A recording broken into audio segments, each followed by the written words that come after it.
Assalamualaikum warahmatullahi wabarakatuh, sahabat.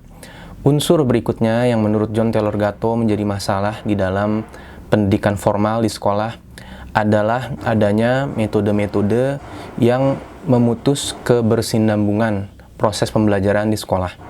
Proses ini mengganggu atau memutus ketekunan dan fokus seorang siswa di dalam mempelajari sesuatu. Sebagai contoh, salah satu mata pelajaran yang bagi saya sangat berkesan adalah matematika di SMP kelas 2. Saya ingat betul waktu itu guru matematika di kelas 2 SMP saya menerangkan teori-teori matematika dengan sangat jelas, mudah dipahami. Kemudian beliau menggunakan metode-metode yang membuat saya merasa terlibat di dalam proses pembelajaran. Sehingga saking senangnya saya dengan matematika pada saat kelas 2 SMP itu, saya tidak ingin pelajaran matematika itu selesai. Dan saya tidak ingin masuk ke pelajaran-pelajaran berikutnya saat itu. Namun, sistem pembelajaran di sekolah mengharuskan sebuah proses pembelajaran terhenti karena ada pelajaran-pelajaran berikutnya yang harus dipelajari.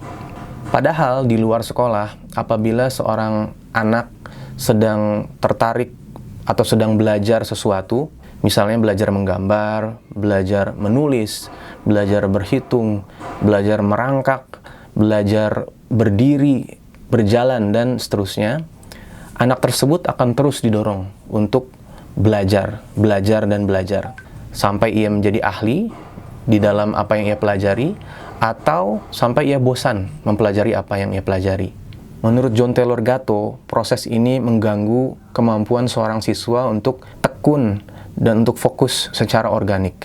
Ketika bel berbunyi, pelajaran yang sedang dipelajari harus selesai.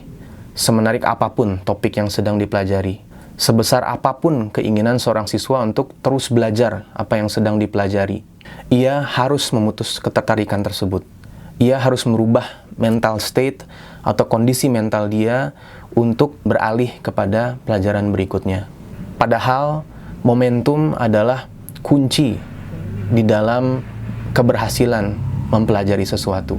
Sangat ironis, kita diperintahkan untuk tekun, namun ketekunan yang dimaksud ternyata memiliki batasan-batasan yang ditentukan oleh sistem. Ketika teman-teman sedang tertarik mempelajari sesuatu, pastinya ada keinginan menggebu-gebu untuk terus belajar, untuk terus berproses. Entah itu matematika, entah itu fotografi, entah itu otomotif, entah itu olahraga tertentu, dan lain sebagainya. Dan dalam kondisi tersebut, saya yakin teman-teman bisa merasakan keterlibatan, engagement, fokus, dan ketekunan yang luar biasa di dalam mempelajari hal-hal yang teman-teman sukai tadi. Teman-teman pun akan merasakan kemampuan atau dorongan untuk belajar tanpa henti, tanpa kenal lelah, sampai teman-teman berhasil mengakuisisi ilmu yang teman-teman ingin dapatkan.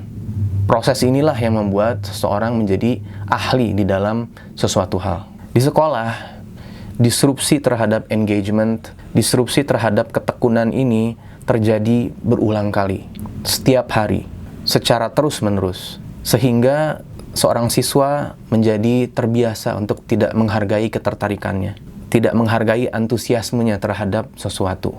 Dan ia pun terbiasa melakukan apa-apa yang diarahkan atau diperintahkan oleh sistem. Melalui proses ini terbentuklah sebuah psychological barrier atau halangan psikologis bagi seorang siswa untuk mempelajari sesuatu. Dan tidak semua siswa bisa berhasil mendobrak halangan psikologis ini, yang pada akhirnya berakibat kepada mediocrity atau menjadikan siswa tersebut biasa-biasa saja.